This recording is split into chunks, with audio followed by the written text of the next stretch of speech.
Hi everyone, my name is Corey Lucas. I am a non-traditional honors student at Barrett, the Honors College at Arizona State University, ASU here in Tempe, Arizona. And I have a little bit of this here already because this is the third time recording this. Of course, whenever you start something, you have little glitches, but let's do it. This will be a little intro into the MCAT video series I'm going to be creating. I'm just going to go over these few things and then we're going to get started. First of all, me. So I just told you who I am. I am a non-traditional honors student. I did return back to school in 2009 after I was completely paralyzed by a rare autoimmune disorder, Guillain-Barré syndrome.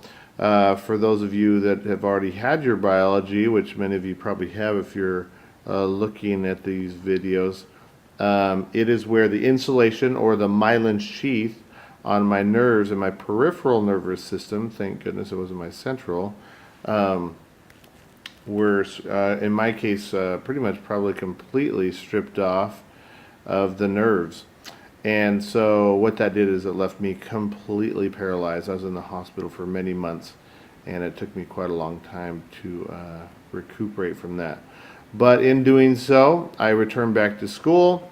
And that's how that's what makes me non-traditional, as I went back to school.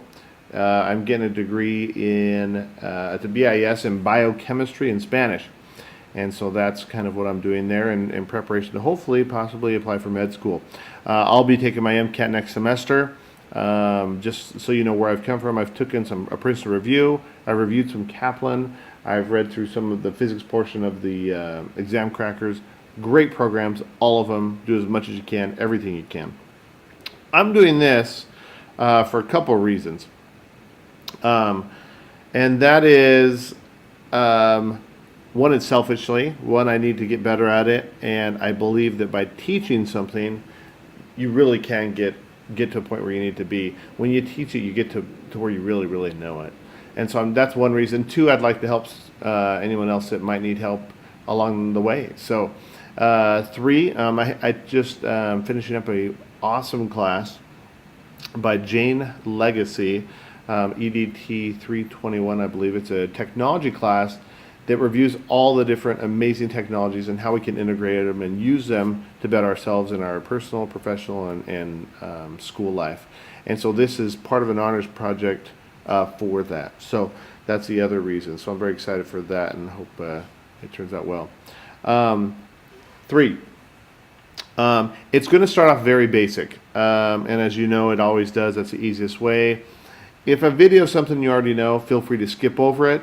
The good thing is I kept the videos very short and to the point.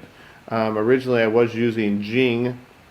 I just found out they no longer have their pro version, so I actually so I can't export the videos. But anyways, I switched over to Camtasia. So I'm using Camtasia now, but so I'll be having to watch my time. But I am going to keep all the videos pretty short.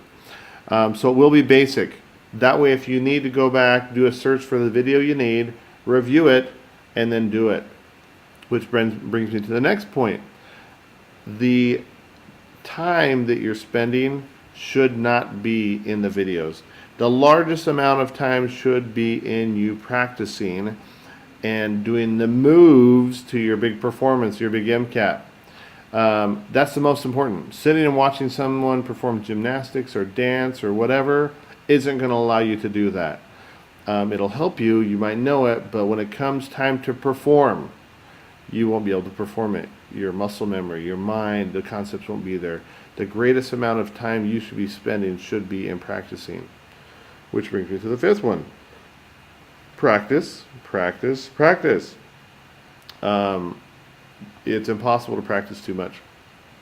So these components on here, you should be practicing them outside of this video.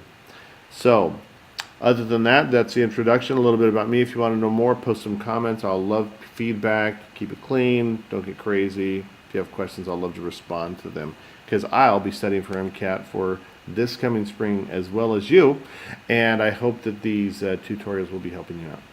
Let's get on to our first video.